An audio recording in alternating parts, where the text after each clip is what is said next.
नागपुर में हुई हिंसा के बाद कांग्रेस नेता यशोमती ठाकुर ने अपनी प्रतिक्रिया देते हुए नागरिकों से शांति की अपील की है।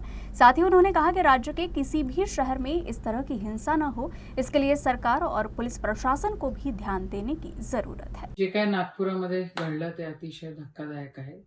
सगळ्यांनी खरं शांततेनं घ्यायला पाहिजे। आपण महाराष्ट्र हा पुरोगामी महाराष्ट्र म्हणतो। या पुरोगामी महाराष्ट्रामध्ये अशा घटना घडणं हे अतिशय निंदनीय आहे।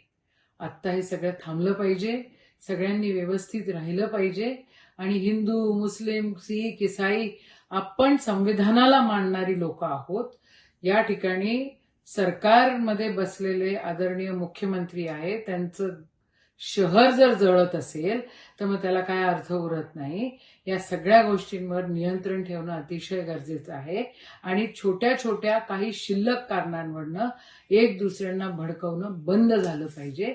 ही तंबी आदरणीय मुख्यमंत्र्यांनी सगळ्या कार्यकर्त्यांना पण दिली पाहिजे, सगळ्या नेत्यांना पण दिली पाहिजे आणि हे थांबवलं पाहिजे। बाबा, महाराष्ट्र जपा अशी माझी विनंती आहे।